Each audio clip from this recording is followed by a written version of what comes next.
welcome back to my channel. Welcome to the first video post Vlogmas.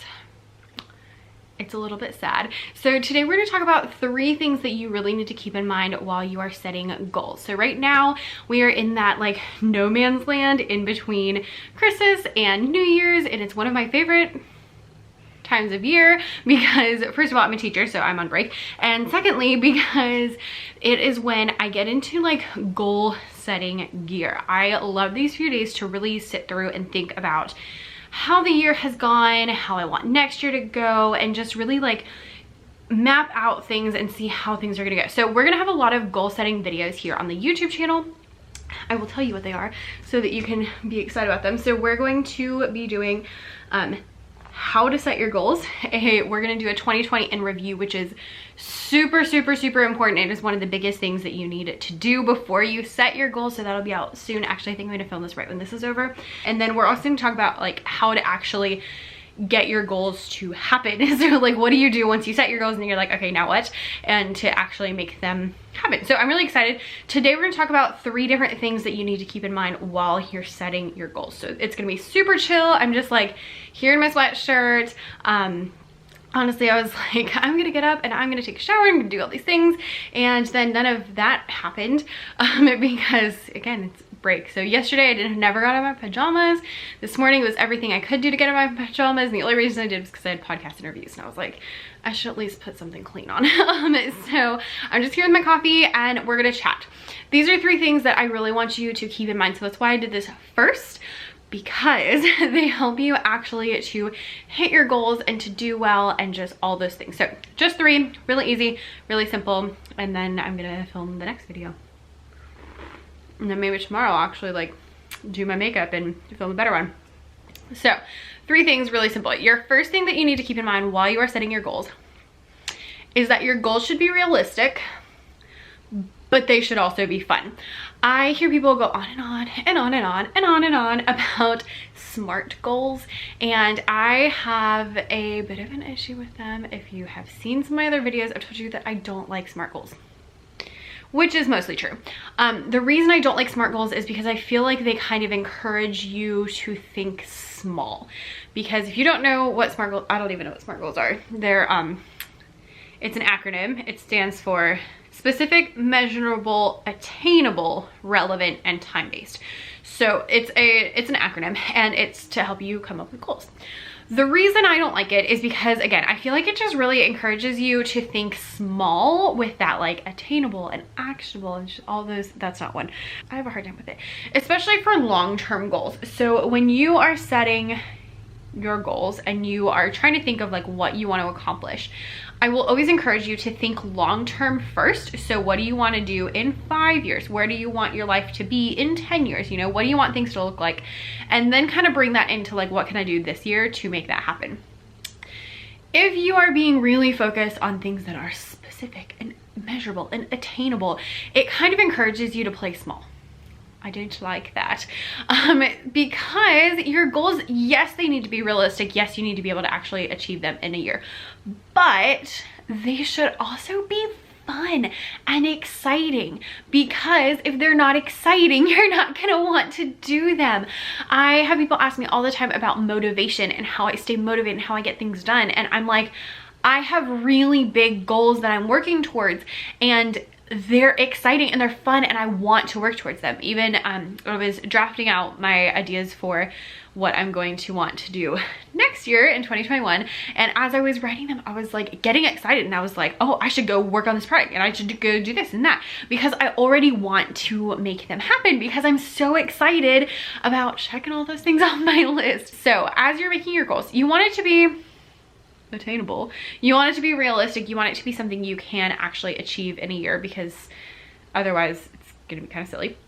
But really focus on making them exciting, because you want them to be fun. The other thing about your goals is that if you really focus on your attainable goals, then it can be, again, boring, but also it can encourage you to play small. So what I would suggest instead of that, to make sure that you are making something that's more exciting, is to do 2 goals. So if you're doing like a revenue goal and you want to make this much money, then I would say make an attainable goal for how much money you want to make, and then make like a stretch goal. So this is something I do with my shop so that I'm a little more interested. I have my like, this is how much I want to make. And then I'm like, but it would be really cool if I could make this much money. And so that's kind of how I have mine. I have my eye on that like more attainable target, but really and truly I want it to be that bigger number that's more exciting, because that's just a lot more fun. Another way that you can make your goals more exciting and more fun is to try something new that maybe you've never tried before. So maybe you start a YouTube channel, maybe you get on a different social media, maybe you try a different product line. Those kind of things can make it more fun. And then the other thing that can make it more fun is having a reward at the end. So like when you get to the number, the magic number that you want to hit, what are you gonna do? And if you're setting a normal goal and a stretch goal, then I would suggest having two. So like if I hit my attainable goal, this is what we're gonna do. But if I hit my stretch goal, then we get this. So obviously this would be very personal to you. It could be like buying yourself a present. It could be going on a vacation, you know, if we ever get to travel again, you know, it could just be all sorts of different things. But really think through rewards. This is one thing I have the hardest time with because I'm an Enneagram 1. So for me, like the reward is the thing. Like I love a good sense of accomplishment and finishing something and achieving something. So like I don't feel like I need to celebrate, but I found that when I do celebrate, it just makes it that much more special, especially if you like buy yourself a present, because then every time you use it, you think about it. So like I should have worn them today. I got earrings. I got some really pretty earrings for when I hit my revenue goal this year. And so now every time I wear them, I'm like, it reminds me of that goal that I crushed, and it's just really exciting. So that's the way that you can make things really exciting, and especially setting goals and rewards for things if you don't know if you can hit them, because it makes it even more fun. So number one, your goals should be realistic, but they should also be fun and exciting. If they're not exciting, you will not want to do them. So don't play small. Don't do what you think you can do. Go a little over that so that it makes it more fun. All right, number two is that your goals and projects should all have a purpose. What I mean is, first of all, what are they helping? So what projects you're helping. So I have this YouTube channel and I want to expand this YouTube channel and I want it to get bigger. So with every video, I think through, how is this video getting me closer to my goal? So I'll just go ahead and tell you, for 2021, I would like to hit 10,000 subscribers. Seems like a lot to me, but we will see if it happens. It is a bit of a stretch goal because it is more than I'm currently like gaining each month. But it's something I'm really excited about and something that I really want to work towards. So every time I make a video, I think, okay, how is this video helping me get towards that goal?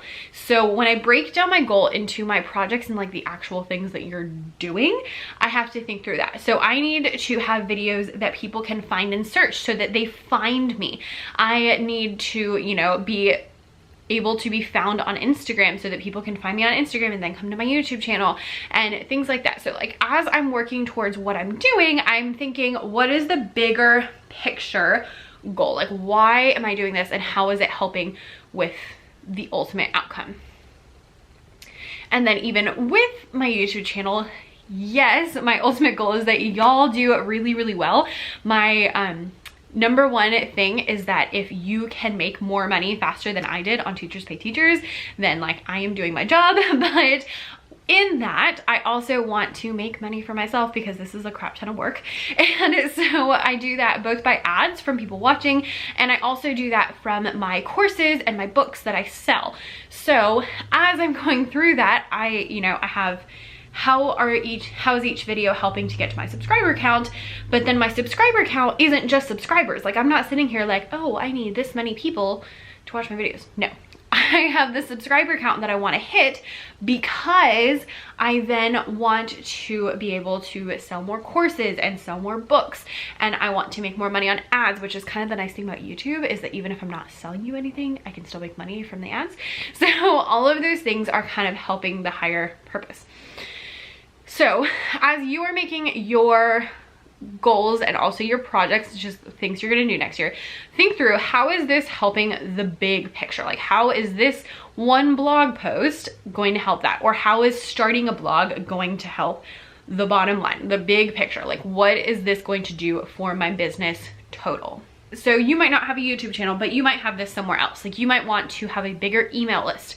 The point of having a bigger email list is that then you have more people that you can send to your blog and send to your YouTube and send to your products so that you can make more money. It's not just so that you can have more people on your email list. Like, there is a reason for that.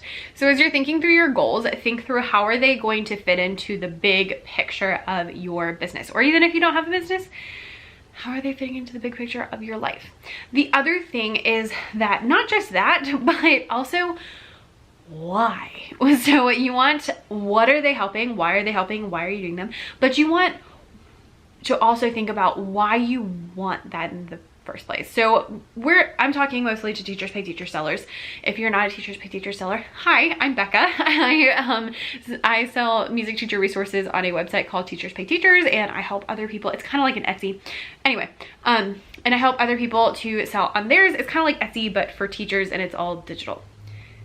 There's my elevator pitch. So I'm talking mostly to business owners, and so your goals are probably going to have a lot of financial reasons. Like, even I just said, like, I do YouTube, and yes, I want to help people, but really and truly the ultimate goal is that I want to make some money, which I know, like, you're not supposed to say that because you're like not supposed to want to make money, but you know, whatever. So as I am making my goals, I'm thinking through not just like, oh, I want to hit this number, but I want to hit this number for a reason. So like, I have monetary goals that I want to hit next year. I already told you I have like a goal and I have a stretch goal that I want to hit. And they're not just so that I can like have money in the bank. I have big goals that I want to hit. I have, you know, bills that I want to pay off so that we have less monthly expenses. And I want to hire someone to come clean my house because I am a big picture thinker and not a detail oriented person, which means I'm not good at like cleaning baseboards and like dusting and like wiping down picture frames. Like, I'm very good at like vacuum, laundry, dishes, but the like more in-depth things I'm not good at. So like, I want to be able to hire someone who can do that better and also free up some of my time that I can then invest into my business or just into my life and, you know, spend time with my husband. Those things are important too. So like, I want to make more money because I want to be able to hire someone to help me out so that I can then do more things. I also need to start saving for a car because my car is gonna be 14 years old this year and it's still running and it's still fine, but that's just making me a little nervous because it's just been a while. And so I'm already thinking like, okay, at some point I'm probably going to have to get a new car. So I would like to have the funds available when that happens. So as you're making your goals, don't just say like, oh, I want this random amount of money. Think through like, what do I want my life to look like? And then why are these goals helping my life? The same thing could be for non-monetary things. So if you want to lose weight, great. Why? Like, how is that going to make your life better? What do you want to accomplish out of losing weight? Or if you want to work on something teacher related, then how is this skill that you're going to learn going to make your life better or make your teaching better or things like that? All of your goals should have like a big picture reason for why you want them. So as you're making your goals and thinking through your projects and things that you're doing, by the way, I say goals as like big things you want to do and hit. So I think of like subscriber count, email list people, money you want to hit, and then projects, I'm thinking more of like things you're actually doing. Anyway, so all of your goals and projects should have a purpose for what are they helping and then why do you want that thing. These are going to help you to have a lot more motivation as time goes by because you're not just thinking like, oh, I want to make this money. You're thinking, one day someone else is gonna clean the baseboards and I won't have to do it. Or you're thinking, you know, oh, one day I'm gonna have a car that's gonna be like nice and clean and new and I'm not gonna be slightly worried that it's not gonna work when I crank it up. So those are like the things that you really want to think through as you're making your goals list. So number one is your goals need to be realistic but also fun. And number two is your goals and projects all need to have a purpose. Number 3 is the last one, and this is a big one. This is something I have preached and preached and preached. I said this actually in my goal setting videos from last year, which I will link below, but that is things are going to change. Right now we are sitting, so I'm filming this December of 2020. I do not know what 2021 is gonna look like. And right now that's really obvious and apparent because of the current situation, but it's always the case. So if you're watching this in the future, first of all, I hope things have chilled out. Secondly, it's always the case. I said this last year because in 2019, I wrote a book.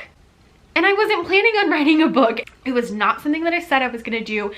It just was something that came to me and I decided I wanted to do it, and I did it. That book finally got published this year, which is super exciting and the thing I'm most proud of, by the way. But it's just another reason to show you, like, you don't know what's gonna happen. Last year in 2020, none of us knew any of that was gonna happen. I never in a million years would have thought that in March the whole world was gonna shut down and we were gonna be teaching from our houses. And I really didn't think that in December I was still gonna be teaching from my office at my house.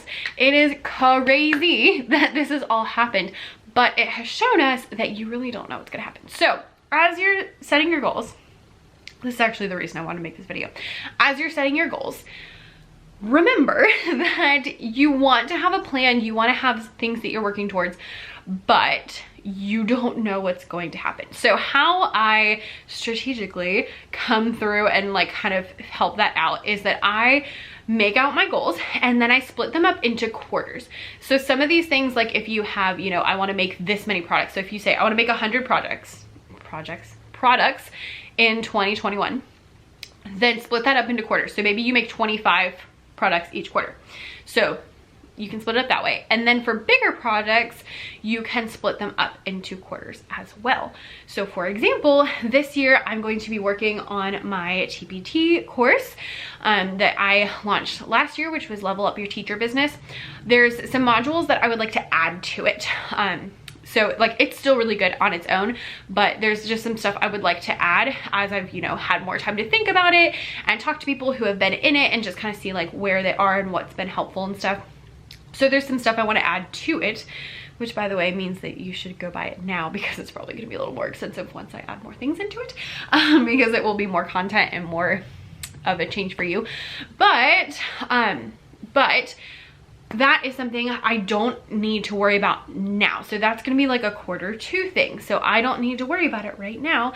I can just schedule it for Q2. Another thing I want to do is I made a lesson plan book for virtual music teachers, and I want it to be a physical book. So I want to get it on Amazon so it's published so that people can order it and like hold it physically in their hands, because your girl loves something I can hold in my hands. I do not like ebooks.